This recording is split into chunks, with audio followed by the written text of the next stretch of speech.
This is Coach Lee, and I'm going to talk to you about the odds of reuniting with your ex. And it's difficult to just put a percentage on it or to tell you that you have a good chance or a bad chance. But if you are able to look at a few things involving the relationship and the breakup, then you can at least get a decent idea, at least a general idea to help you as you're taking things one day at a time and you're trying to figure out what you can expect. The first thing that can tell us a lot is the type of breakup that this was. So, for example, was this a single issue breakup? In other words, was there a big argument and there was something that happened? Maybe it was some action on your part. It was a big fight or disagreement that the two of you got into. Something was misunderstood.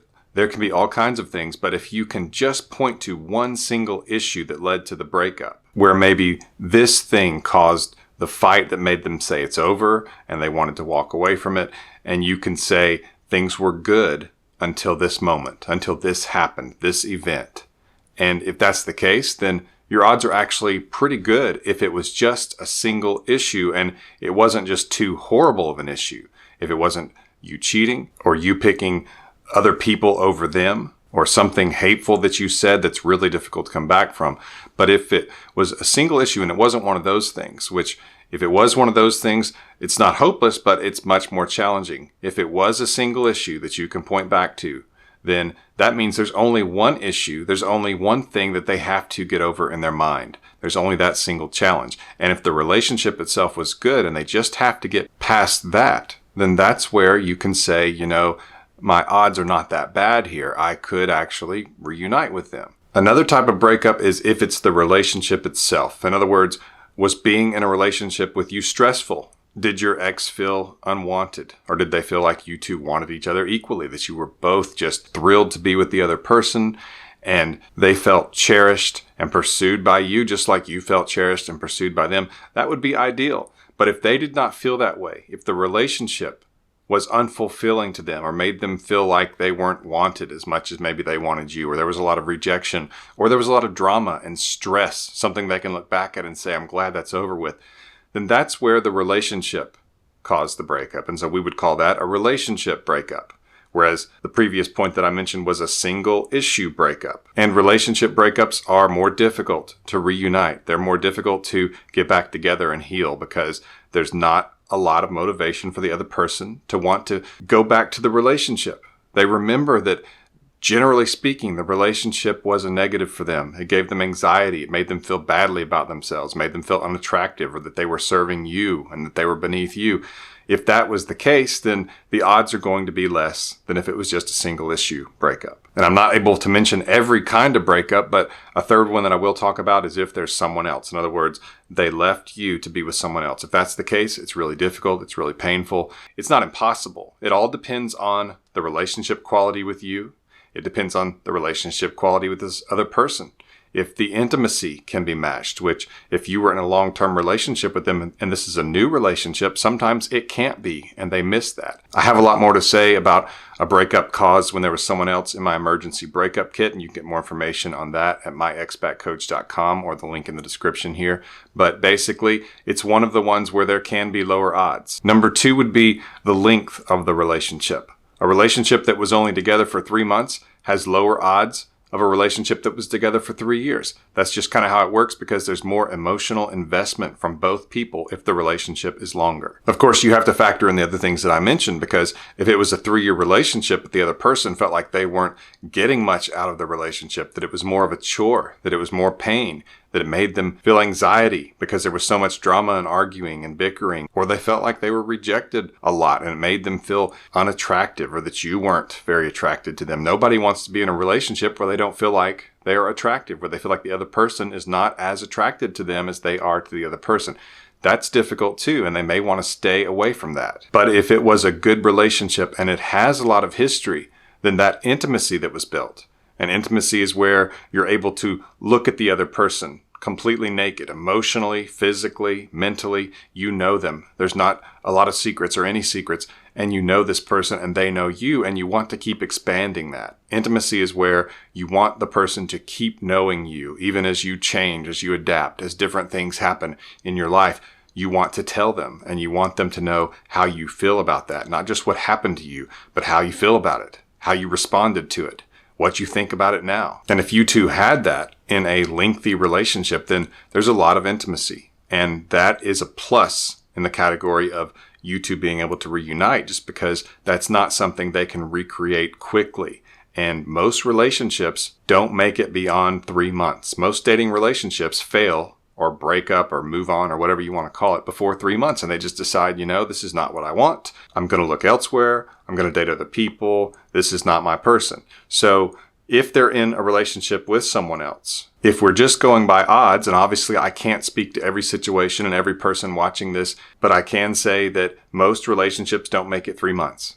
And so there's a possibility that if you were in a relationship with them that was long term and they are in a new relationship with someone else, that they will turn away from that won't make it, and they will want to try to come back to you. And of course, whether you want them back is one thing, but at least if we're talking about their mind and them wanting to come back, or at least considering coming back, then the length of the relationship is going to factor in. Before I get to number 3, take a second and subscribe to this channel so you can be notified when I have more videos like this on relationships, breakups, marriages, and life. Number 3 on the list of determining the odds of the relationship potentially reuniting is ease of reunion. And so this is where I get into long distance relationships. And one of the reasons that those are difficult is because it's not as easy to get back together with that person, especially if the distance was a problem. If you want to be with someone who's close to you geographically, then if that's not something that's changed by the time that you do come back around, then it doesn't feel like it's just something you can get back into easily because this person is so far away. So the location is a factor in all of this. Next, it's going to be some potential responses from you after the breakup. And so that could be if you were to say something like, don't contact me unless you want to get back together. And some people say that. Some coaches actually tell people to say that. And it's very frustrating because that's not at all what you want to tell them, because they will probably get to a point where they're doubting the breakup, they're reconsidering, they're looking at this, they're missing you, and they think, I'm not 100% sure, but I think I might want to get back together. And they'll reach out with something casual, like, how are things going? How's your week going? I just wanted to check up on you. And yes, it's small talk. We all wish for the home run. We all wish that they would just reach out and they would say, I want to get back together with you. Are you open to this? I'm so sorry. I'm scum, but I love you. We all want that message when we've been dumped. But usually 90+% of the time, it's going to be something small, like, how are you? Or I was thinking of you and wanted to check on you. The truth of the matter is that they don't know what to say. They don't know how you'll react. And so a lot of times they want to see if you'll even talk to them. And they don't even know if there's somebody else in the picture. Mystery can be your friend. And you have to understand that if you have used mystery to some degree, even if it's not intentional, that your ex will probably reach out just to kind of see what your response will be to try to figure out the situation. And so they won't reach out with, I want to get back together first. Most of the time that does not happen. Most of the time it's something simple like, how are you? And they're building up to it. When we haven't seen someone in a while, that's typically what we say. We say, how are you? How are things going? How are things going with your family, your house, your parents, whatever it is? And we start small and we build to something. And a lot of that's just because maybe we're not comfortable and we want to see how they're going to respond and how things go. And your ex is probably going to be like that too. And so don't tell them if you have the opportunity to speak to them again, or if there's a future breakup, or maybe if you have a time machine. Don't tell them that they shouldn't contact you unless they are 100% ready to get back together, because you want to be able to reattract them.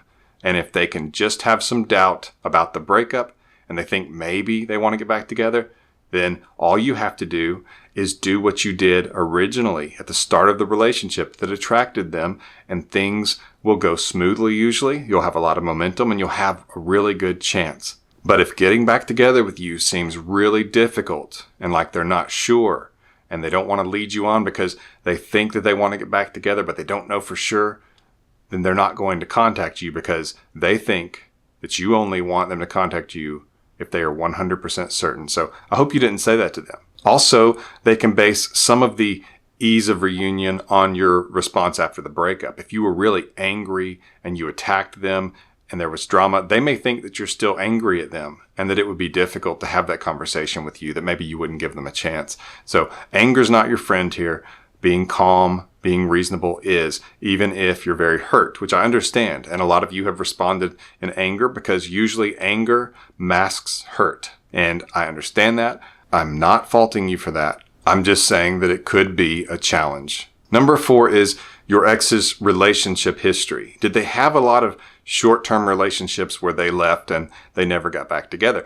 Or did they have long-term relationships? What's interesting is science tells us that if they had long-term relationships, where we're talking 6 months, a year, 2 years, those kinds of relationships, then they're actually more likely to come back. They're actually more likely to embrace the commitment that you two had and to want commitment to go forward. If they have a lot of short-term relationships, then the odds are less. It doesn't mean it's impossible. It just means that that's something that doesn't get a check mark for you in that category. You don't get points for that one, basically. What's interesting is that we've also learned through scientific study that people, especially even teenagers who have long-term relationships with each other, that means more than just a few weeks, but that maybe it's 6 months, maybe it's a year, that even in those early stages of life and relationships, that if they can be in long-term relationships where they're committed and they have to actually learn how to get along with someone else, how to compromise, how to not expect that they're going to be put up on a pedestal, but the other person is not going to be, and that they're going to be okay with that, but that they actually understand what it's like to be an equal in a relationship. Those kinds of things actually contribute later on to them being in successful long-term relationships and marriages. So your ex's past can have something to say about the odds of you two reuniting. Before I get to number 5, get some more information on my emergency breakup kit. It's my powerful guide to help you get your ex back. I hold your hand and I walk you through the process. So take a look at my emergency breakup kit at myexbackcoach.com. Number 5 is, do they feel like you will fix what they broke? And what I mean by that is that do they feel like that if they just wait a few more days or a couple weeks that you'll reach out and that you'll keep trying to get you two back together? If they feel that way, then it at least prolongs things, which anytime you prolong something, you change the odds. More can go wrong, basically. And so you want to stop trying to convince them to get back together with you. Yes, it's normal to do that right after the breakup. As a matter of fact, it's actually a good thing. If you tell them, I don't agree with this, I think we're great together, I love you, I want to be with you, I hope you'll reconsider. Those are good things. But when you go beyond that and you start pestering them, pleading, begging, yelling, getting really emotional, showing up uninvited, that's where the other person can associate you with that drama and that emotional response. And they might be uneasy about wanting to get back into that because they think that they might have to go through that again. And so you don't want them to think that if they get back together with you, maybe they're thinking they might try. But that's normal, that they think, I love this person and it might work out, so I'm going to try. But if they think that if it doesn't work out, they're going to have to go through all that drama again, then that does lower the odds, because if they're not 100% sure, they know that there could be the possibility that it could not work out. And so they'll just say, well, then I'm not even going to try. I'm not even going to contact them. I'm not going to give this a chance because I don't want to have to deal with the fallout if it doesn't work out. And I know that's not fun to think about because you want to think about the two of you getting back together and being together permanently and just riding off into the sunset together. But if they are thinking that they will have to go through a lot of drama and difficulty if they have to break up with you again, then that's going to lower the odds. And what's done is done. I'm not faulting you for that, but just keep that in mind, that any interaction that you have with them right now during the breakup, during no contact, if you happen to see them out somewhere, try to keep it casual, light, low key, so that they won't associate that and associate you with difficulty and drama and frustration if they were to leave again. So a lot of what you show them after the breakup can help you or hurt you. If they feel like that you haven't begged, you haven't pleaded, you haven't pestered them, then there's not as much keeping them away from trying. There's not as much for them to be concerned about. And keep that in mind. In the thumbnail here at the end of the video, I'm going to link to a video called Will My Ex Change Their Mind About the Breakup? And there's a lot of thoughts. It's a great follow-up to this video, and I expand on some ideas, but that's in the thumbnail here, and I encourage you to watch that video next. This has been Coach Lee, and as always, thank you for watching.